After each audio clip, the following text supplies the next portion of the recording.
no me perdía el Expreso Deportivo de Frank Grawinkel por Raintel, que fue un problema entre fanáticos y que eso terminó con la salida definitiva del Club Mauricio Báez, que se retiró del torneo por 13 años. Y la mano que se ponen ahí para Sí, hacer así. para sí. Y yo salí de ahí diciendo que yo era de los Knicks hasta el sol de hoy. Me fui allá, ganamos los primeros 2 partidos. Un equipo que en el año anterior no había ganado un solo juego. Y después de ahí vino la debacle. Formado en San Felipe de Puerto Plata, la primera referencia es Marlon Martínez. Ese fue el primer día que se habló públicamente en este país de LeBron James. Wow. Yo entiendo que ese equipo de Olajuwon del 94 no le ganaba al Jordan del 90, a los Bulls del 93.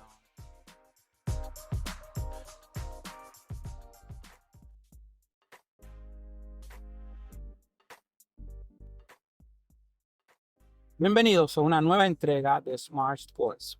En esta ocasión, dando continuidad a este trabajo documental que busca mostrar a los mejores 3 baloncetistas de la historia de Santiago.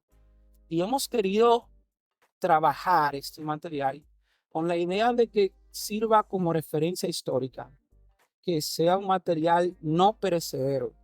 Y al momento de identificar los actores que en él intervinieran, consideré indispensable contar con un caballero que a su corta edad ha formado parte muy de cerca de la selección nacional, que fue agente de jugadores, que fue gerente de un equipo del baloncesto superior de Santiago, que es copropietario también de un equipo de la Liga Nacional de Baloncesto y que por demás ha estado de cerca de los más importantes acontecimientos del baloncesto superior.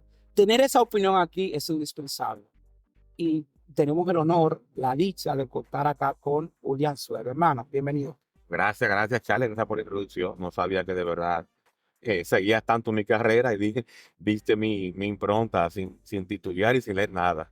Sí, porque al final uno que es aficionado, a ver, que uno le gusta el deporte y uno tiene uno que otro nivel, que pudiera ser debatible. Uno sigue a las personas que tratan bien el idioma, que plantean su posición desde un punto de vista objetivo. Eso me gusta. No critico al que no lo haga así, por eso me gusta. Y usted es un referente de eso, hermano. La verdad que sí. Muchas gracias. Julián Suero, este documental se llama Santiaguero, pero ¿de dónde es Julián Suero? Bueno, yo nací en Santo Domingo, que es la calle Juan Sánchez Ramírez, número 19 en Gasco. Ok. Bien cerquita aquí donde estamos grabando esto, más o menos. Mi familia materna es nativa de Santiago Rodríguez, del sitio cabecera de Sabaneta. Y desde que yo tenía un par de días libres de la escuela, mi mamá me endosaba en una guagua de transporte del Cibao o Caribe Tours, valga la cuña, y me depositaba en casa de mis abuelos allá en Santiago Rodríguez. Y para mí, yo soy sabanetero, yo soy nativo de Santiago Rodríguez. Hay un Santiago ahí, Santiago Rodríguez. Exacto, yo soy, te lo digo ¿por qué? Porque las cotorras no son del nido donde nace, no de la jaula donde te parea. Ay, ay, ay. Yo he Tenemos hecho, frases, tenemos frases. yo he hecho vida social en Santiago Rodríguez y siento el cariño cada vez que voy allá prácticamente mi vida fue hecha allá. Mis mejores amigos que están allá son de allá, mi familia, aunque nadie ya reside allá, pero tenemos eso muy marcado. Marcado. Claro que sí. Claro. Qué bueno, qué bueno. Entonces, la vida de Julián Suero en su niñez, acá en Santo Domingo, ¿cuál fue el vínculo con el baloncesto? ¿Jugaste baloncesto? Jugué, pero muy malo. Soy de los peores atletas que ha pasado por el Distrito Nacional. Yo debo ser de los peores 3 jugadores que se han inscrito en Abadina en su historia. Ay, ay. Fui miembro del equipo del Cine del Mirador Ok. a la edad de 13, 14 años, intermedio en el 94, 95. Era el último hombre de la banca, me daba un papel para que yo notara los puntos de los jugadores. Pero antes de eso, ya yo todavía estudiando aquí en Gasco, a los 8 años, yo tenía una afición por el baloncesto, Ok. inculcada por mi tío Federico Bueno, que es cardiólogo, Él era fanático lakeriano, todavía lo es, Lakers. 1000 por 1000, y mauriciano. Por eso yo también soy mauriciano. Él se enamoró de un donqueo que hizo Jim Williamson aquí en el 82 y sí, sí, y seguía la barriada de Villajuana en el baloncesto a todo pulmón. Y a los 8 años, yo decía que yo iba a ser periodista deportivo. 8 años. Sí, allá a esa edad yo me ponía a discutir con él y sus amigos de baloncesto. Sí, y yo recortaba las columnas de Rolando Guante, Notibásquet en el Nacional, donkeando de Iván Brea, que era con mi papá, Donkeando. en el Última Hora, Básquet Manía de Rafael Madera, por ejemplo, todas. Y no me perdía el Expreso Deportivo de Frank Grawinter por Raintel de 1 a 3 El todos los tío sábados. Frank. El Pancho Frank, exactamente. Emblemático. Escuché por ahí buscando, hurgando, de que tuviste contacto directo en esos primeros pininos en el periodismo, con uno que para mí, desde Santiago, que no quiero decir el mejor, algo imperativo, muy fuerte, pero Marlon Lember tuvo que ver mucho con tus inicios en el periodismo. Recuerdo Bueno. Marlon cuando decía, hay un palo. Sí, Marlon y yo fuimos amigos. Quizás 2 años antes de su muerte fue que nos conocimos en el 2000, porque yo le ayudé con algo de algún jugador que necesitaba información. Yo era de los que se pasaba el día entero en internet o comprando revistas para ver si aparecía un nombre latino en una universidad norteamericana para venir a presentárselo a Marlon o al presidente de la federación. En ese momento era ya Frank Erasmus. Y él fue el que me fue abriendo el camino. Y la primera vez que yo hablé ante las cámaras fue precisamente en un programa que él tenía con Julio Santos y John Castillo, que se llamaba Canasto de Tres después del juego. Pero en esa ocasión el programa lo estaban transmitiendo desde Teleradio América por televisión. Y a Marlon le tocó un día hacerlo solo y no quería hacerlo solo. Y me pasó a buscar por la casa y dijo, trae todas las revistas que tú tienes. Eso fue diciembre de 2001, 2 meses antes de él morir. Y si no me equivoco, ese fue el primer día que se habló públicamente en este país de LeBron James. Wow. Te hago la... Seguramente un prospecto ahí del equipo de Pirates. Exactamente. Él era un estudiante de tercero de bachillerato, era junior, pero ya se sabía de lo que podía hacer LeBron. Y para mí se fue la primera vez que se habló de LeBron James en este país. Diciembre de 2001. Ubicando los tiempos, quiero yo pensar que sí, debió ser. Ahora, de hecho, hay especialistas de baloncesto colegial, universitario, pero no quiero pensar así fue que yo comencé. Pero para esa época, lo único que sabían del colegial era muy Bambrea, yo y una Madera. Y más los Lember, más nada. Después no, nadie me le daba seguimiento, muy poca gente. Y eso pasó ese día, porque yo fui a hablar ese día de los dominicanos que estaban en high school. Y hablamos de Ricky Oliver, de Charlie Villanueva, Charlie estaba en ese momento, de Francisco García, de Dominic Mejía, y unos cuantos que yo tenía los nombres anotados. Entonces, Julián, luego de ahí, también en tu historial vemos que fuiste agente de jugadores. ¿Cómo empezó eso? Sí, mira, para el 2003, cuando yo debuto en la crónica, ya de manera formal. 2003, el año de los Panamericanos. Sí. Mira. Iván Brea, junto a un par de colegas que también fallecieron, como José Oscar Fernández, profesor Benvenuto Peguero, aquí al frente tenían un programa llamado Cielo Deportivo, que arrancó para finales del 2002. Y yo debuté formalmente en diciembre de 2002 en ese espacio, como el nuevo prospecto de Iván. Iván era muy dado a dar oportunidades, como se la dio un momento a Rolando Guante, a José Alberto Ortiz, a José Armando Agda y varios más. Él era muy buen scout para la crónica. Y en el 2003 yo entro a trabajar en el comité organizador de los Juegos Panamericanos, Santo Domingo 2003, como voluntario. Iván trabajaba allá. Y también trabajaba Osiris Duquera, que era en ese momento dirigente del Club San Carlos. Y San Carlos tenía 2 refuerzos muy buenos. Uno se llamaba Omi de Jesús, que era puertorriqueño, zurdo, armador. y el otro era Nick Davis, el pulpo, que era un jugador como de algunos 6'10", promedió cerca de 18 rebotes por juego a fin ese año, y se fue a Puerto Rico y dejó a San Carlos sin nada en la final. Lamentablemente los dos jugadores tuvieron que irse al torneo puertorriqueño. ¿Okay? Y el Duque, desesperado por buscando refuerzos, me dice, ¿tú me puedes ayudar? Yo, bueno, vamos a ver. Y ese año yo pude hacer contacto con un agente que representaba a un ex NBA llamado Cheryl Ford, que había jugado con los Seattle Supersonics en la serie final del 96 frente a Michael Jordan y los Bulls. Y Cheryl Ford vino para el cuarto juego de la final de San Carlos Mauricio, que al momento la dominaba Mauricio 2-1. Ford aparentemente vino en el avión con un canastico, estaba practicando. No falló. Y se apió del avión, entró a cancha. Yo recuerdo que Agustín Espinosa, gerente de San Carlos, lo busca y me dice, mira, el muchacho solamente me pidió algo de comer y lo dejaran dormir para luego venir al juego. Así mismo fue. Le dieron algo de comer, durmió, vino al juego y tiró de 12-9 de campo.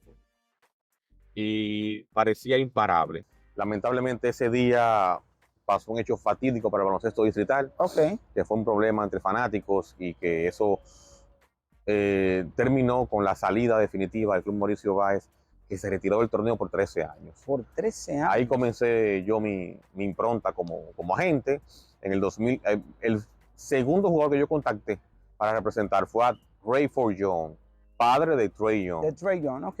Rayford Young incluso en un momento se estuvo tambaleando para ser nacionalizado por la Federación Dominicana de Baloncesto, para hacer las veces de base para Centrobásquet 2004. En ese momento contaba la selección con Maíta Mercedes. Maíta era el dirigente. Maíta era asistente ¿En el de Bollón 94? 2004. Ah, 2004, perdón. Por 2004. Maíta era el asistente de Bollón Recién ahora, ok. Exacto.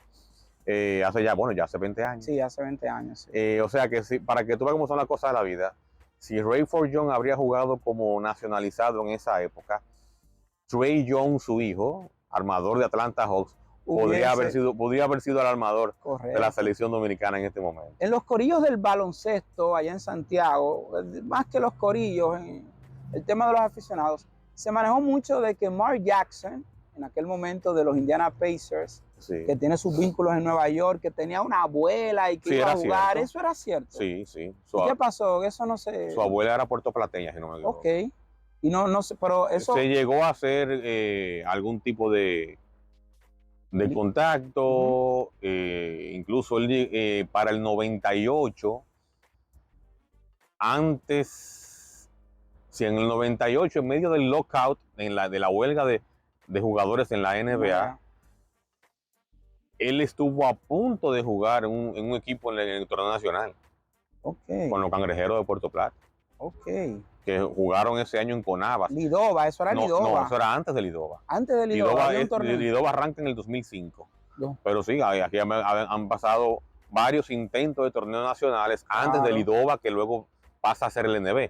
Es lo mismo, Lidova y el NB es lo mismo. De hecho, teniendo esta conversación con el profesor Rodolfo Sánchez, él recordó otro de esos intentos donde Santiago tenía dos equipos, que tenían los Caballeros y lo que eventualmente los Metropolitanos. Los Metropolitanos. Que decía él, y quiero escuchar tu opinión, decía él, bueno, nosotros en Santiago fuimos en desventaja. ¿Por qué? Porque nuestro talento debió dividirse en dos, pero las demás provincias, Puerto Plata, La Vega y demás, tenían sus mejores equipos. Y el equipo, yo recuerdo perfecto, que estaba como que dividido entre los 6 equipos de Santiago. Sí, había 3 para uno y 3 para otro. Exacto. Había un equipo que tenía, creo que era CDP, Samej y otro club.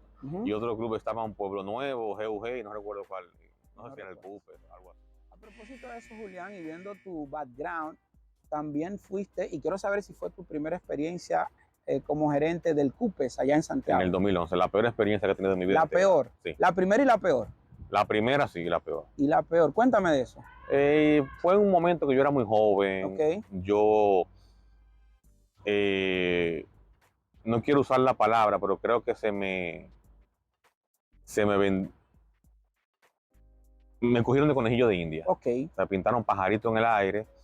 Yo como agente de jugadores, yo me fui a muchos jugadores aquí para esa época. y se me acercó una persona que estaba emparentado con una persona que yo conocía, diciéndome que quería que yo fuera el gerente del equipo. Ok.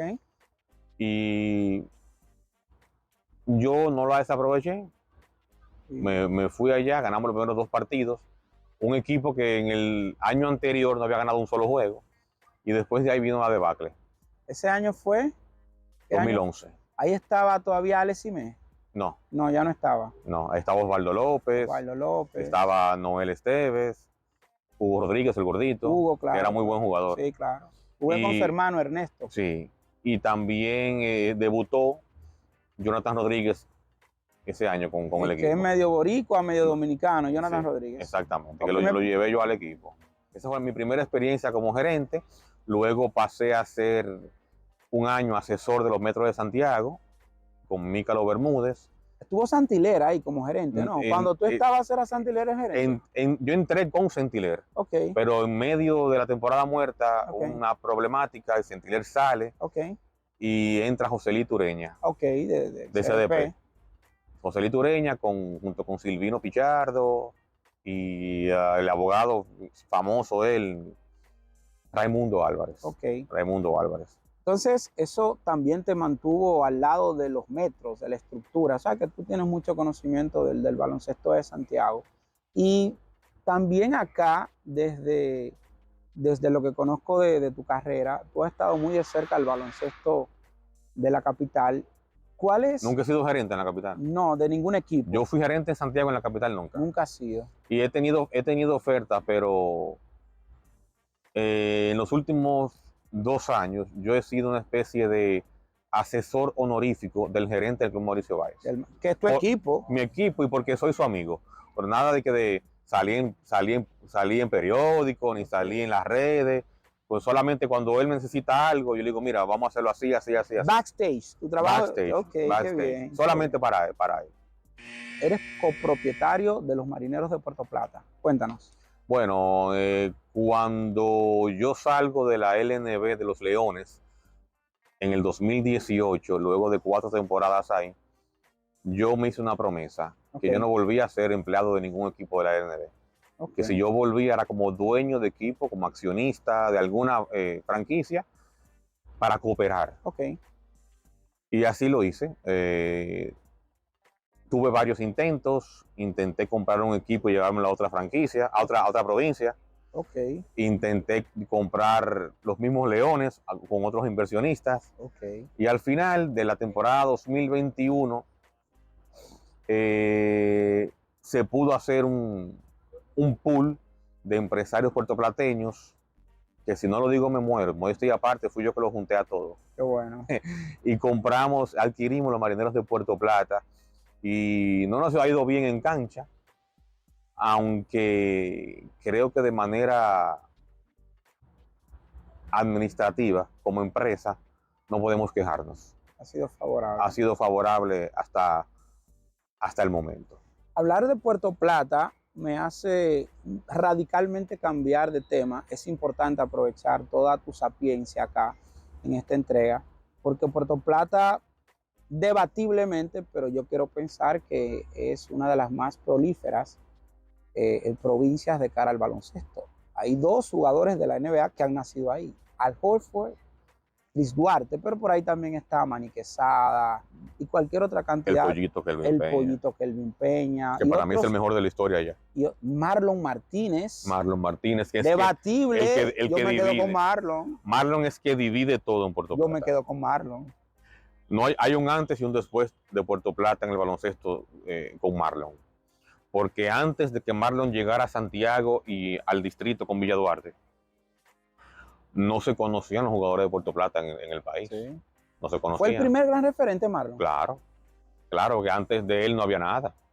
Tú puedes decir, bueno, que jugó fulano con San Lázaro, pero jugó 1 minuto en 40 juegos. Que fulano es de Inver, Hugo Díaz es de Inver. Hugo Díaz se hizo baloncestista aquí, en la capital. Él nació en Inver, sí, pero se hizo aquí. Y jugaba nativo allá por ser de la provincia.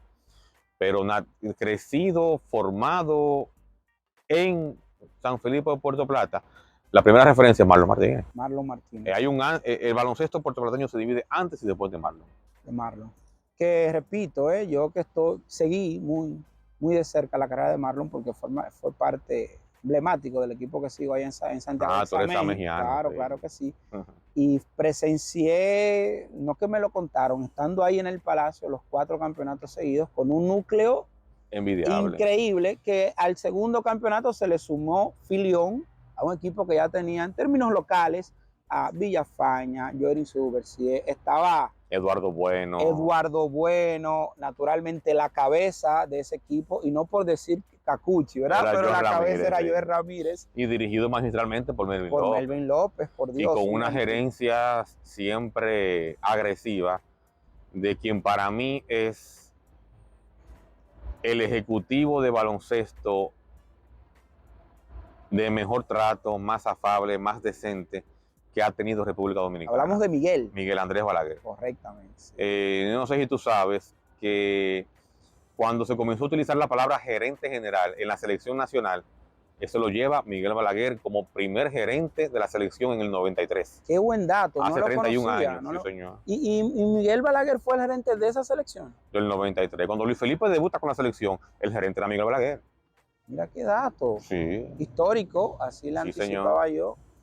Y reiterando el tema del baloncesto, Puerto Plata, NBA, yo tengo esta pregunta, Julián, porque repito, sigo tu carrera y nos dijiste al inicio que tienes 42 años, por tanto debiste haber nacido 82. 81. 81 y eres un fiel fanático de un equipo que no gana desde el 73, fue el último campeonato, pero que desde mi perspectiva tuvo constantemente en la palestra en los 90. ¿Y cómo es que tú eres fanático de los Knicks? Por eso mismo, porque viajé a Nueva York en los 90 varias ocasiones. Okay. Y yo tenía un tío, Nelson Vera, que ya lamentablemente falleció en la pandemia por el COVID, que residía allá en New York, era fanático furibundo de los Knicks, de los New York Giants y de los Yankees de Nueva York. De todo el equipo de Nueva York era fanático. Y él me llevó a un juego en diciembre del 90 de Atlanta Hawks contra New York Knicks. Yo quería ver Atlanta Hawks porque ahí estaba uno de mis favoritos, que era Dominic Wilkins. Wow. Entonces, en ese juego, los Knicks apabullaron a Atlanta y me compraron t-shirt, me compraron una gorra, una de esos dedos, que la mano que se ponen ahí para hacer así. Y yo salí de ahí diciendo que yo era de los Knicks hasta el sol de hoy, nunca me he cambiado. Vino luego ya Pat Riley al equipo y comenzaron esos equipos a llegar siempre lejos en playoff para ser doblegados luego por Michael Jordan. Se toparon, wow. Jordan le quitó por lo menos, Jordan les quitó a los Knicks por lo menos 2 campeonatos. Le quitó a los Knicks 2 campeonatos, pero le quitó la posibilidad de un Sean Kemp, a un Sean Kemp, a un Karl Malone, a un Jock Stockton, a Charles Barkley. Wow, dejó una generación. Mira, yo quiero pensar, ahora que tú lo planteas así, de que Olajuwon, que para mí es top 10, tiene un campeonato o tiene 2 campeonatos porque Jordan se retiró. Hay una teoría, esa hipótesis. Cronológicamente aplica, ¿eh? Cronológicamente, como tú bien dices, lo aplica, aunque uno no tiene la varita mágica para saberlo. Pero yo entiendo que ese equipo de Olajuwon del 94 no le ganaba al Jordan del 90, a los Bulls del 93. Los Bulls completos con Horace Grant. Ese equipo del 93 que ciertamente, como tú dices, ya la segunda etapa cambió la cara, ya no estaba... No, ya en la segunda etapa del 96 en adelante estaba Dennis Rodman, estaba Kukoc, estaba Steve Kerr, estaba Jod Buechler, Luke Longley, que a pesar de sus limitaciones, era mejor que Bill Carroll para la época. Que esto te iba a decir, estructuralmente fue uno por el otro, porque si tú ves cómo funcionaba B.J. Armstrong, que era un tipo que estaba ahí para ser el gran facilitador, no era un copioso anotador ni nada por el estilo. En términos de roles, si tú pudieras por favor ayudarme, se parece a lo que hacía Ron Harper después, al igual que lo que venía haciendo, aunque quiero pensar que, Horace Grant era mucho mejor anotador que Rodman, pero todo giraba en torno a Jordan. Sí, todo giraba en torno a Steve Kerr vino a reemplazar a John Paxson, como igual roles. Y Ron Harper hacía lo que, como tú dices, hacía B.J. Armstrong, pero Harper defensivamente era mucho Sí, mejor. mucho mejor. Y Rodman defensivamente mucho mejor. Que Grant. O sea que el equipo de la segunda etapa Total. era 100 veces mejor. Por eso yo digo que cuando me dicen que Jordan ganó montado, No los puede primeros ser. 3 campeonatos, No puede ser. no. No puede ser. Los primeros 3 campeonatos de Jordan fueron peleados porque habían... Tú comparas los Knicks del 92 con el Chicago del 92, que eventualmente fue campeón ganándole a Portland en 6 partidos. Sí. Y los Knicks macheaban muy bien, porque tenían a Mark Jackson, a Gerald Wilkins, a John Starks, Anthony Mason, Xavier McDaniel, Charles Oakley, Patrick Ewing, Kiki Bandewy. Sí, era un gran grupo, equipo. Era un equipazo y Sí. bien dirigido por Pat Riley. Sí. Y Jordan y Phil Jackson con una rotación de 7 jugadores, el quinteto: Armstrong, Jordan, Pippen, Grant, Cartwright, y de la banca Scott Williams, Stacey King, John Paxson y Craig Hodges, sí. de que jugaba quizás 3 minutos. Sí, Craig Hodges nada más sabía tirar de 3. Y que en mi memoria... Y Scott Williams y Stacey King eran 2 muertazos. Sí. Scott Williams, que tenía un parecido ahí, sí. Era un jugador rudo, Scott Williams. Sí, ella en 2 maceteros. Hacía su trabajo fuerte. 2 maceteros. Sí. Y yo quiero, tú seguramente tendrás más memoria en ese sentido. Yo veía como que Bill Cartwright andaba arrastrando los pies, no sé. Es que Bill Cartwright debutó en la liga en el 78. Wow, entonces... Tercer pick por los Knicks, precisamente en el 78. Ya en el 93 le quedaba muy poco. Y quiero llevarte a la segunda parte de la entrevista, que es lo que nos ha traído hasta acá, hasta Santo Domingo. En 2016, yo era encargado de calidad y educación de un call center e hicimos una revista. En él redacté un ensayo que buscaba mostrar los 3 mejores baloncetistas de la historia de Santiago. Pero pudiera confundir con que Santiago, el baloncesto superior, no. Son los 3 jugadores que con un grupo de parámetros hayan nacido en Santiago, pero que sean los más grandes, no necesariamente del baloncesto. Sí tienen eso en común, uno de los parámetros... Solamente haber nacido en Santiago. Haber nacido en Santiago. Ah, pues la lista cambia. Uno de los parámetros que quiero tomar en cuenta es el que haya pertenecido a uno de los equipos de Santiago. Tiene que haber jugado ahí, pero no tomando como referencia su rendimiento ahí. Porque, por ejemplo, el baloncesto dominicano, así como yo te dije ahorita que Marlon cambiaba a Puerto Plata, sí. La selección nacional cambia cuando llega Eduardo Gómez de Nueva York. Correcto. Y Eduardo Gómez nació en La Joya. Sí, correcto. Eduardo Gómez Quintero. Correcto. Pero nunca jugó allá porque debutó aquí con Naco. Y cuando comienza el torneo santiaguero, ya él estaba prácticamente en retiro. Entonces, por eso quise hacer este documental con 3 elementos en cuales gire el perfilar a los mejores 3. Y la pregunta viene por ahí.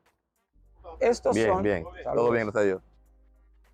Cuando yo voy a determinar si un jugador es mejor que otro, ¿puedo tomar como parámetro el que sea refuerzo fuera de su ciudad? El que un jugador de Santiago salga a reforzar en San Francisco, en La Vega, en Moca, claro, que llegue al distrito que por siempre ha sido el mejor. Eso es un parámetro para yo decir, hey, este no reforzó, este es mejor que otro. No, claro, y también, por ende, el que haya salido del país. Correcto. El que haya sido parte de la selección nacional. ¿En qué momento fue parte de la selección nacional? ¿Cuál fue su rol en la selección nacional? Correcto. Porque, por ejemplo, han existido jugadores de Santiago que no se les da mucho crédito, pero fueron claves en algún momento con la selección. Te menciono un nombre, Ricardo Vázquez. Ricardo Vázquez, un gran defensor. Un gran defensor que tenía quizás limitaciones para ser ofensiva. Y por su tamaño también. Pero fornido. Pero bien fornido. Y que la medalla del 98 en los centroamericanos de Maracaibo, que fue de oro, se le debe un gran porcentaje a él. A Ricardo Vázquez. A Ricardo Vázquez.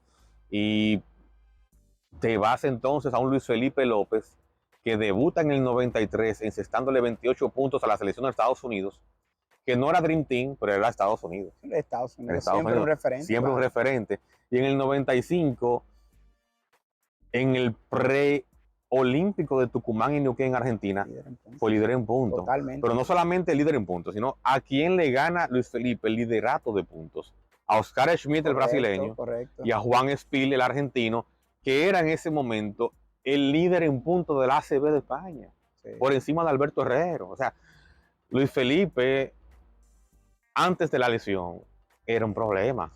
Que dicho sea de paso, Julián, te traigo esto, lo entrevisté y cuando tocábamos todos estos criterios que toco contigo, él puntualiza ese preolímpico de Tucumán en el 95 y así mismo me lo dice. Me dice, Charlie, mira por qué te traigo como referencia esto. Yo fui líder en puntos estando ahí Oscar Smith, que es el único jugador en la historia del baloncesto que ha encestado más de 50,000 puntos. Exactamente. El Pelé, lo que ha hecho Pelé. El primero en encestarle 40 puntos a Estados Unidos fue Oscar Smith. 50,000 puntos en todas las ligas, eso no ha pasado. Totalmente. Eso, Oscar Smith. Y así mismo, con esa misma referencia la toma Felipe. Eso me mueve precisamente al segundo de los criterios, Julián. Si yo tengo que... Amaury Filón estuvo en Francia, tuvo una corta participación, pero estuvo en Francia. Sí. Para llegar al baloncesto europeo hay un grupo de parámetros, unos filtros que tú tienes que pasar. Pero Felipe jugó en la NBA. Jugó en la NBA y fue en un momento el mejor jugador de Estados Unidos a nivel de high school. Totalmente. Pero Víctor Liz fue top 5 de los escoltas de la pasada década, junto con Ayuso, junto con algunos otros en Puerto Rico. El nivel de las ligas en las que juegan, en este caso los jugadores de Santiago, sí es un parámetro para yo decir, no, este es bueno en esta liga, pero no es lo mismo jugar en México yo que jugar en Francia. Hay que dividir el asunto. Hay que dividir los mejores 3 en el torneo de Santiago. Okay. Hay que dividir los mejores 3 santiagueros con la selección nacional. Okay. Y los mejores 3 a nivel global. Y si yo tomo los 3 elementos, ajá, y le otorgo una valoración a una y a la otra, ¿qué pesa más?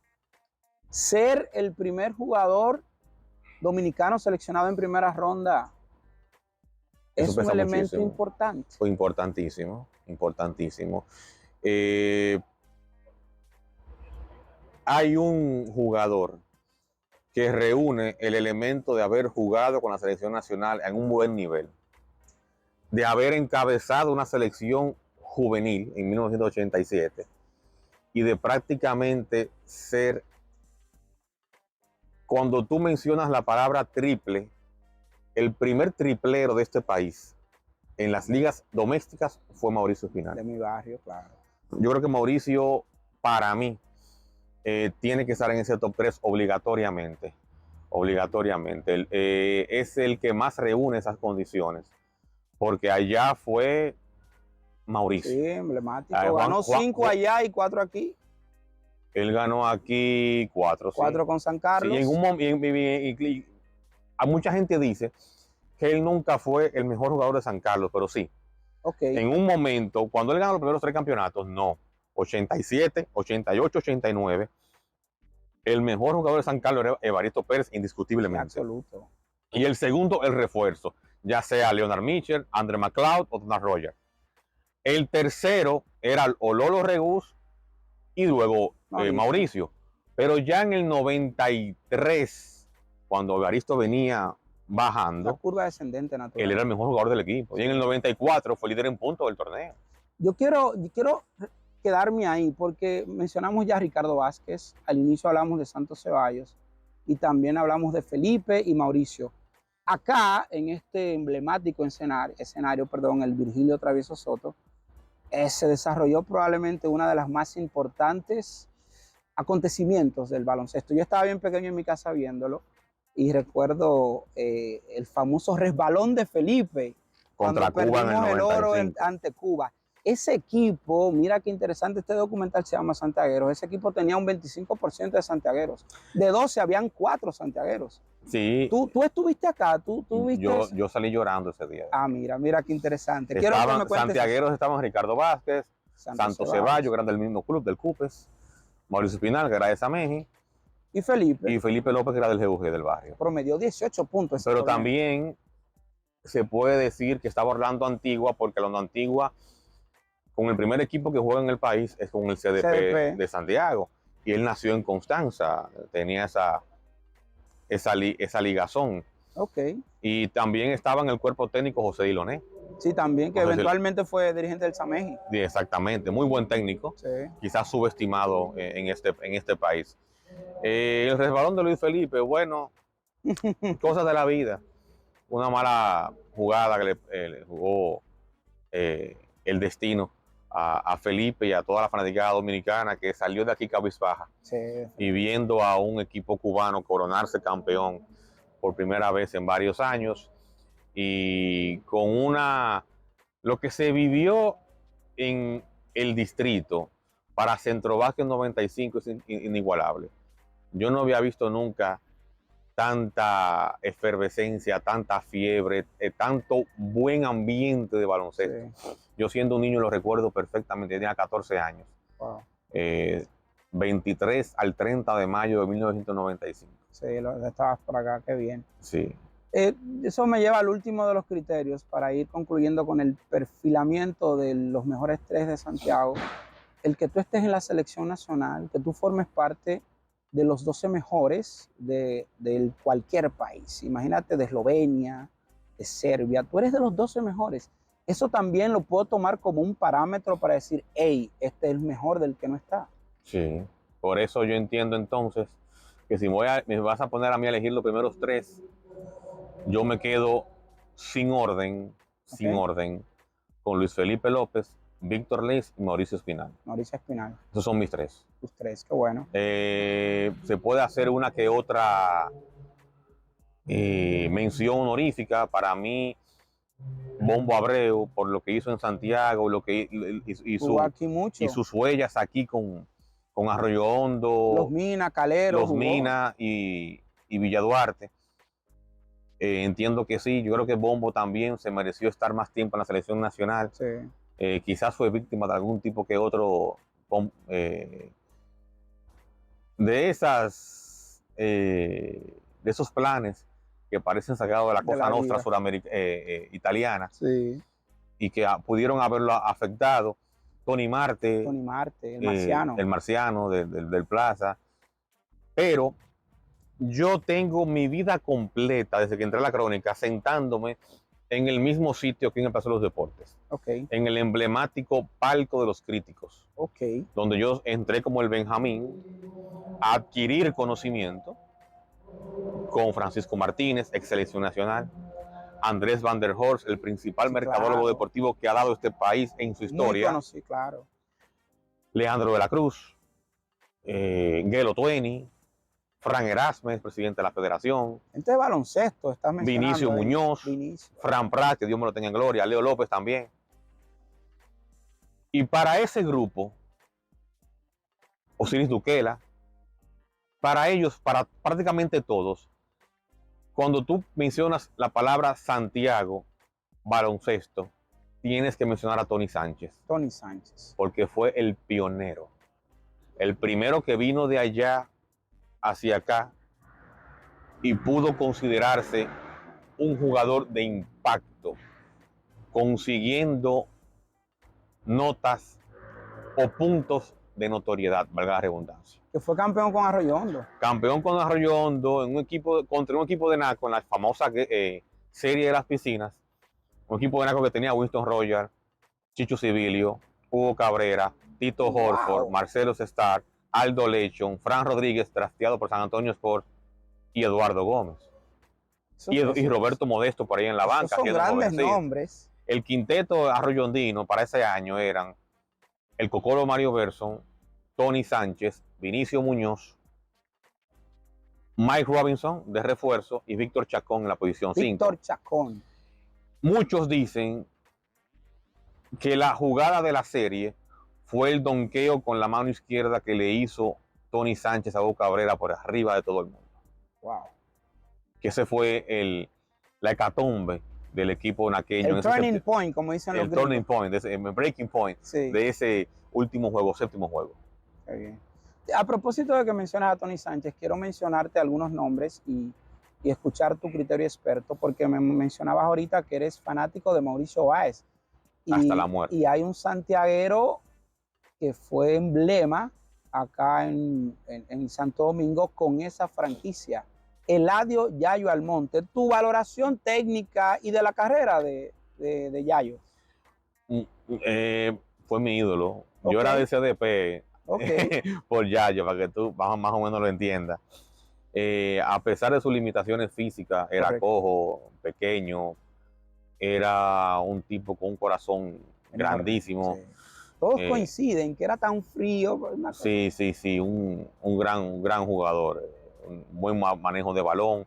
Parecía que jugaba en cámara lenta, Sí. pero hacía las cosas bien. Debutó en el 91 con Mauricio, junto con ese año Mauricio ya no estaba en sus filas Bollón Domínguez y comenzaba una especie de reestructuración. Sí. Con él, Santos Ceballos y dos jugadores de San Pedro, Ramón Feliciano y Edwin Daniels. Y ese año Mauricio llega a la final contra San Lázaro y la pierde en 6 encuentros. Yayo ya al final de su carrera con Mauricio, en su último año con Mauricio, en el 99, consigue un campeonato aquí, luego de haber ganado 4 en Santiago con CDP. Ganó en el 92 y los 3 consecutivos. Y los 3 consecutivos, 97, 98 y 99, correcto. Que lo dirigía Rodolfo Sánchez. Los primeros dos. Y luego Robert Peña, el último. Peña, correcto, así es. Otro nombre que me viene a la mente que quisiera escuchar tu valoración. Para muchos, hasta ahora he entrevistado 10 periodistas aproximadamente, entrenadores. Para muchos, el que tenía más herramientas de todas, que probablemente circunstancias extracancha limitaron lo que pudiera ser una gran carrera, que de hecho lo fue, pero pudo haber sido más. Tu valoración de que también jugó en el Mauricio, Amaury Filión. Amaury fue para mí el principal prospecto que tuvo el baloncesto dominicano en la década del 2000. Ok. Del 2. O quizás antes, porque él debutó en Mauricio en el 97. Pero se puede decir que del último lustro de los 90, él fue el mejor prospecto del baloncesto dominicano por mucho. 6'8", 6'9", de mano zurda, manejaba bien el balón, un buen tiro de distancia. Entiendo que debió ser mucho más de lo que hizo.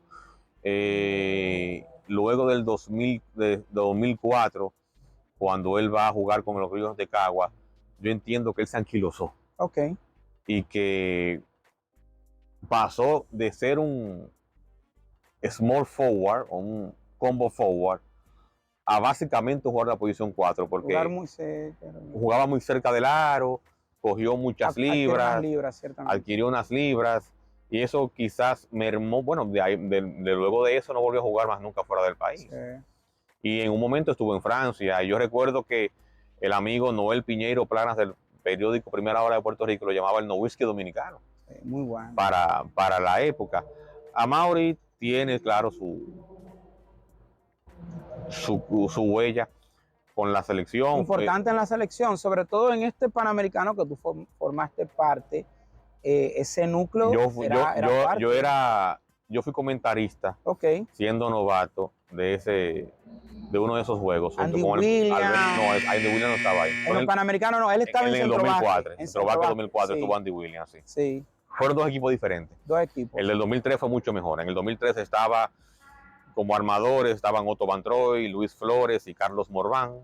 Sí, Luis Flores ya no estaba en el 2004. No, estaban Carlos Payano, que también jugó en Santiago con Samej varios años. Claro. Carlos Payano, Jeff Greer, Carlos Paniagua, José Grillo Vargas, Jean Michael Martínez, Ángel Pichardo, que también era de Santiago. Jugó en Europa también. Sí, que según Bollón Domínguez, el único sub-21 que era calvo. Bueno, ese era el grupo básicamente que jugó en los Panamericanos 2003. En el 2004 hubo un cambio generacional, porque ahí estaba ya a la cabeza. Ya estaba Joel, ya estaba Jean Michael, estaba Marlon. Andy Williams.